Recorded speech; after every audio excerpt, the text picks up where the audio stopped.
नव्हते आणि मला महिन्याला गिरायक होतं 25 ते 30 बोकडांचं कमीत कमी दर महिन्याला म्हणजे डेली तुमच्याकडे एका बोकडाला गिरायक अवेलेबल आहे? एक एक दोन दोन कोणी 2-3 असे. बरोबर. हा, नाही जरी काही केलं तर दिवसाला आपला एक बोकड इथून जाणार आहे. हो.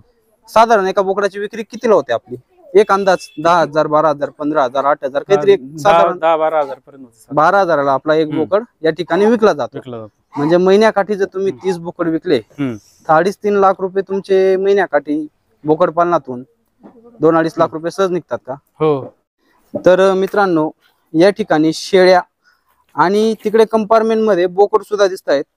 दादांना विचारण्याच्या आधी एक नजर जर फार्म मध्ये मारली तर 80% या ठिकाणी मला बोकड दिसत आहेत आणि 20% फक्त शेळ्या दिसत आहेत आणि त्यांची पिलं दिसत आहेत. तर दादा, एवढा मोठा तुमचा फार्म आहे आज हल्ली, तर मला या ठिकाणी शेळ्यांची संख्या कमी दिसते आणि बोकडांची संख्या जास्त दिसते. मग हे बोकड तुम्ही मार्केट मधून विकत आणले की या शेळ्यांची झालेली आहेत? काही शेळ्यांचे काही मार्केट मधून विकत आणलेले. म्हणजे 90% माझ्या शेळ्या पलीकडे होते, बोकड इकडे होते. बरोबर. जवळजवळ 150 शेळ्या होत्या आणि एक 20-25 बोकड असायचे. बरोबर. 150 शेळ्यांमागे पाठी जास्त राहायच्या, पाठी जास्त असायच्या आणि बोकड तेवढे प्रमाणात नव्हते आणि मला महिन्याला गिरायक होतं 25 ते 30 बोकडांचं कमीत कमी. दर महिन्याला म्हणजे डेली तुमच्याकडे एका बोकडाला गिरायक अवेलेबल आहे? एक एक दोन दोन कोणी 2-3 असे. बरोबर. हा, नाही जरी काही केलं तर दिवसाला आपला एक बोकड इथून जाणार आहे. हो. साधारण एका बोकडाची विक्री कितीला होते आपली? एक अंदाज 10,000, 12,000, 15,000, 8,000 काहीतरी साधारण 10-12,000 पर्यंत. 12,000ला आपला एक बोकड या ठिकाणी विकला जातो. म्हणजे महिन्याकाठी जर तुम्ही 30 बोकड विकले तर 3.5 लाख रुपये तुमचे महिन्याकाठी बोकड पालनातून 2-2.5 लाख रुपये सहज निघतात का? हो. तर मित्रांनो बघा, म्हणजे सीझनच्या काळामध्ये आता एप्रिल, मे, जून, जुलै.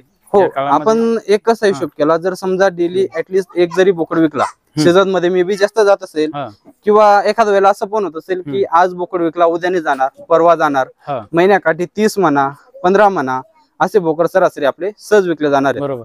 मग 10,000, 12,000, 15,000, 20,000 जसा बोकड राहिला तशी जरी आपण किंमत पकडली, एक साधारण रॉ फिगर आपण ड्रॉ करतो. कारण की कसं आहे, आमचा जो काही शेतकरी आहे, शेळी पालक आहे, हा अडाणी आहे, हा शिकलेला नाहीये. बरोबर आहे. याला कागदावरची गणित लक्षात येत नाही. एकदा शेळ्यांची क्वालिटी बघा, बोकडांची क्वालिटी बघा. तर महत्वाचा मुद्दा, याला जी काही कागदावरची गणित आहेत ती लक्षात येत नाही. हा कसा आहे, अंदाज बांधणारा शेळी पालक आहे आमचा. तर आपण अंदाजे या ठिकाणी सगळ्या गोष्टी किंवा किमती या सांगणार आहोत, बोलणार आहोत. मे बी महिन्याच्या काठाला आपण 10 बोकड, 15 बोकड डोळे झाकून सहज विकले जात असतील ना, तर सरासरी कमीत कमी 15,000ला एक बोकड. नाही, 8-10,000, 12,000 अशा रेंज मध्ये जातात. 8,000, 10,000, 12,000, कमीत कमी 8,000ला. तर मित्रांनो, 8 ते 12,000च्या दरम्यान दादा ते बोकड विकतात. खूप चांगल्या पद्धतीचे या ठिकाणी त्यांनी मेंटेन केलेलं आहे. महिन्याच्या काठाला म्हणजे डेली एक बोकड त्यांचा सहजतेने या ठिकाणी विकला जातो. सीझन मध्ये महिन्याकाठी 30 बोकड विकले जातात. तुम्ही नाही जरी काय केलं तर महिन्याकाठी 10 बोकड दादा ते डोळे झाकून विकून टाकतात. मित्रांनो, 8,000 रुपये नगाने. तुम्ही 7,000 रुपये नगाने जरी पकडलं तर महिन्याकाठी ते 70 ते 80,000 रुपये. नका एवढे पकडू, 40-50, 30-40-50, 60,000 एवढे जरी पकडले तरी खूप होतील. माझ्या हिशोबे खूप होतील. याच्यापेक्षा नक्कीच दादा ते जास्त कमवतात, पण एवढा प्रॉफिट त्यांना बोकड पालनामधून होतोय. बरं ठीक आहे, मे बी आपण एक जर असं कन्सिडर केलं, एका बोकडा मागे आपला साधारण किती खर्च होणार आहे नगा मागे? साधारण आपली खरेदी किंमत काय असते? खरेदी किंमत त्याची 2,500-3,000 रुपये असते. 3,000 रुपये हायेस्ट असते आपली. 3,000 रुपये किंवा 4,000 रुपये आपण पकडून चालू. 3,000-3,500 रुपये आपली हायेस्ट किंमत राहते. त्यानंतर किती दिवस? 8,000, 10,000, 12,000 पर्यंत. तसे नाही, विक्रीची नाही म्हणत मी. एक मे बी 3500 रुपयाला मी बोकड खरेदी केला, फार्मवर तुम्ही बोकड आणला, तो किती दिवस इथं सांभाळा जाणार आहे? एक 3-4 महिने सांभाळला जातो. 4 महिने हायेस्ट सांभाळा जाणार आहे. त्याच्यावर खाद्य खर्च मे बी 1,000 रुपये खूप झाला. 1,000-1,500 रुपये, 1,500, 2,000 पकडून घ्या. तर मित्रांनो, 3,500 ची खरेदी किंमत आहे. 2,000 रुपये खूप खूप काही झालं तर 2,000 रुपये त्याच्यावर खाद्य खर्च आहे. म्हणजे तो तुमचा बोकड जाणार आहे 5,500ला. बरोबर आहे. तुमचा खाद्य खर्च सगळं पकडून तुम्हाला 5,500ला विकेपर्यंत त्याच्यावर खर्च होणार आहे. आणि तो बोकड आपण मार्केटला कितीपर्यंत एक सरासरी विकतात? 8,000-10,000 पर्यंत. 8 ते 10,000 पर्यंत डोळे झाकून जातो. नाही जरी काही केलं 7,000 पर्यंत डोळे झाकून जात असेल कमीत कमी. म्हणजे एका नगा मागे तुम्हाला या ठिकाणी 2 ते 3,000 रुपये किंवा 4,000 रुपये, काही टायमाला 5,000 रुपये सहज उरतात. बरोबर आहे. तर मित्रांनो, जे काही ओरिजिनल हिशोब आहे, ओरिजिनल हिशोब या ठिकाणी मी देण्याचा प्रयत्न करतोय. नगामागे दागांना 2000, 3000, 4000, 5000 रुपये सहजतेने उरतात. म्हणजे बघा, बरेच लोक शिरोई, सोजत हे कन्सिडर करतात, पण गावरान बोकड पालनामध्ये सुद्धा दादांना एवढा प्रॉफिट हा राहत असतो. बरं ठीक आहे, महिन्याकाठी आपल्याकडे किती बोकड तयार होतात असे? शेळ्यांचे एवढे तयार नाही होत आता. नाही, जे तुम्ही मार्केट मधून आणतात, आपण बोकड पालन बद्दल बोलतोय, तर मग एक महिन्याकाठी किती बोकड आपण आणतो? एक 15, 20, 25 पर्यंत. 20 बोकड सेल आउट होऊन जातात तेवढे आपले. साधारण माझा आता सध्याचा जो आकडा आहे तो 150चा कॉन्स्टंट ठेवतोय मी. हा 150चा आकडा कव्हर करतो. समजा या महिन्यात 15 गेले तर 15 आणून टाकायचे, बरोबर बरोबर. 20 गेले तर 20 आणून टाकायचे. म्हणजे जे बोकड तुमचे सेल आउट होत आहेत महिन्याकाठी, ते तुम्ही परत लहान बोकड आणून त्याच्यात टाकतात आणि मेंटेन ठेवतायत.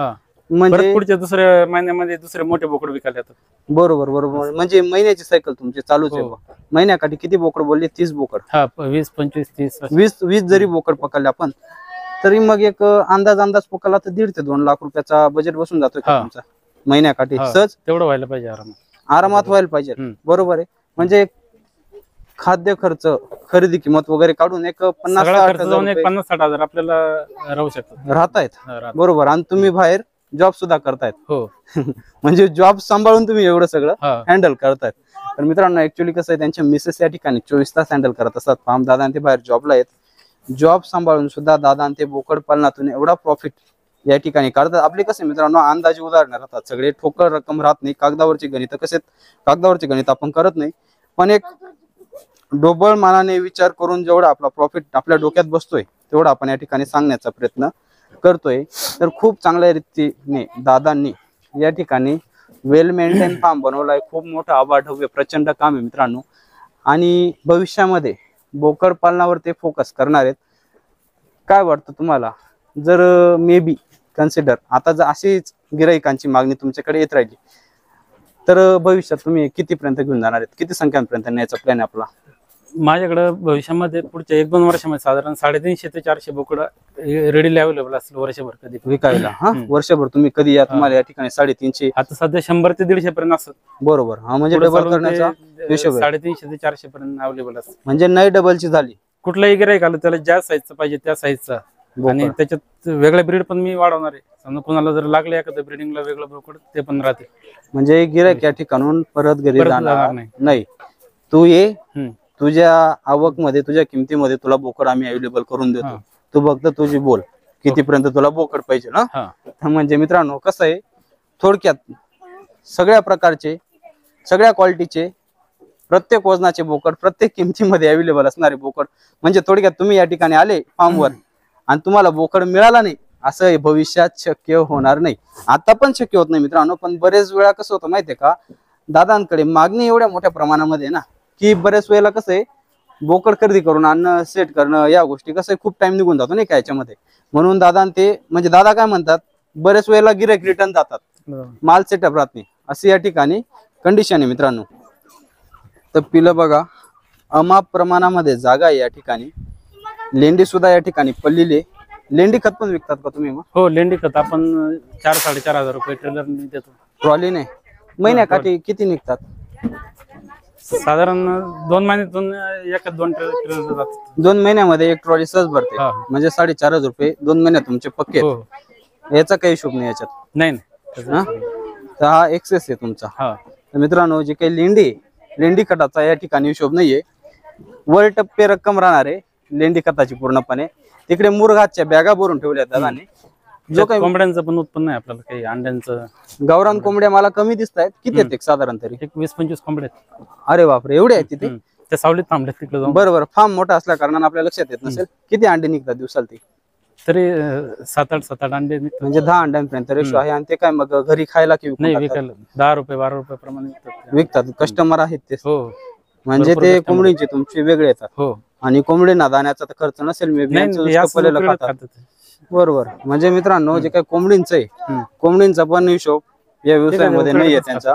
इथे येणार आहे ते बघा, उकरून खात आहेत मित्रांनो, काही पण उकरून खात आहेत. हे बघा, आणि किडे पण होत नाही फार्म मध्ये. अशा काही पण उकिरड्या उकरून खातात. हे बघा, ही ठिकाणी या ठिकाणी उकरून खाणार आहे. हे बघा. आणि दिवसाला 10 ते 12 अंडी 10 रुपये नगाने, 12 रुपये नगाने दान ते विकून टाकतात. म्हणजे जे काही 100-150 रुपये वरचे, ते कोंबड्यांमधून सहज दादा त्यांची निघून जाणार आहेत. आणि त्या कोंबड्यांना काय कोणतात वगैरे की काही विषय नाही? रात्री आज जातात फार्म मध्ये. त्याच्या निघून जातात. हा. त्यांना असं वेगळं काही करण्याची गरज नाही. नाही. पाणी वगैरे वेगळं भरायची बी गरज नाही त्या म्हणजे फक्त येत आहेत फिरतायत त्यांच्या मनासारखे. पाणी याच्यात उडी मारून खातात ते. हा का? तर मित्रांनो हे बोकडांना कसं आहे खुराक वगैरे भिजवून ठेवलेला राहतो ना, कोंबड्या पण त्याच्यात खुराक वगैरे खातात, फार्म मध्ये मोकळ्या फिरत राहतात. त्यांचा या ठिकाणी काहीही हिशोब नाहीये. बोकड बघा खूप चांगल्या क्वालिटीमध्ये बोकड मेंटेन केले दादांनी. एक नंबर या ठिकाणी माल आणलेला आहे. पिलं बघा मित्रांनो, वर्षभर तुम्हाला या ठिकाणी गावरान बोकड अवेलेबल राहणार आहे. भविष्यामध्ये दादा ते बोलले की दुसऱ्या ब्रीडवर पण जर जमलं, मागणी राहिली तर काम करण्याचा तुमचा आहे का काय विचार?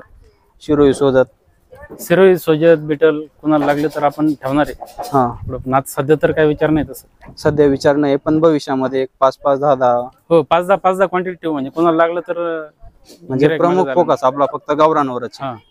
बरोबर. म्हणजे थोडक्यात जर कस्टमर आलं तर त्यांनी रिटर्न घरी जाऊ नये. बोकडसाठी कस्टमर आलं की तुम्ही रिटर्न जाऊ नये, आणि राहता म्हणलं की कळमकर गोट फार्म एवढं बोकड घ्यायचं म्हणलं की त्यांनी येते.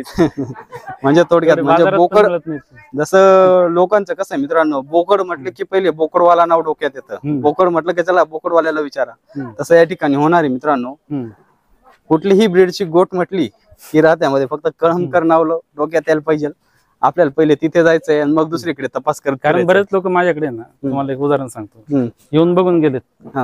आणि समजा इथं माझ्याकडे जर तो 8,000 बोकड असेल, बरोबर, तर बाजारात जातील, कुठल्या शेतकऱ्याकडे जातील, कोणी 20,000 सांगतो, कोणी 22,000 सांगतो. बरोबर, तपास करतील बाजारात. ते शेवटी कसं माहितीये का दादा, आणि ते लोक परत इकडे येऊन माझ्याकडून घेऊन गेले. नाही ते कसं आपल्याकडे फसवा पशु नाही, काटेवा पशुचं पण. आणि एक जर चांगला विचार केला, एक माझ्या अनुभवानुसार, जर माझ्याकडे माल कमी राहिला ना तर माझ्याकडे किंमत दाबून राहते. हो. आणि जर माझ्याकडे क्वांटिटी जास्त आहे ना, होलसेल रेटच्या होलसेल रेट मध्ये आपल्याला माल अवेलेबल करून, आपल्याला माहिती आहे खूप बोकड आपल्याला विकायचे आहेत, समोर त्याला गिराईकाला जे पटणार आहे ते आपण देणार आहे त्याच्या किमतीमध्ये, एकदम होलसेल रेट मध्ये.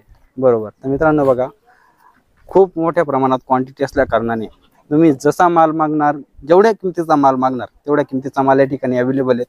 पिलो बघा, खूप चांगल्या पिलो यांनी मेंटेन केलेले आहेत.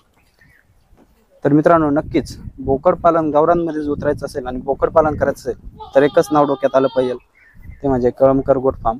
खूप चांगल्या पद्धतीने मेंटेन केला आहे. तर आशा करतो आजचा हा छोटासा व्हिडिओ तुम्हाला आवडला असेल. व्हिडिओ आवडल्यास व्हिडिओला लाईक करा, शेअर करा, आणि अशीच ओरिजिनल आणि योग्य माहिती पाहण्यासाठी आपल्या बोकडवाला भाऊ या यूट्यूब चॅनलला सबस्क्राईब करायला विसरू नका. धन्यवाद. फिरल्याशिवाय मार्केट समजत नाही आपल्याला.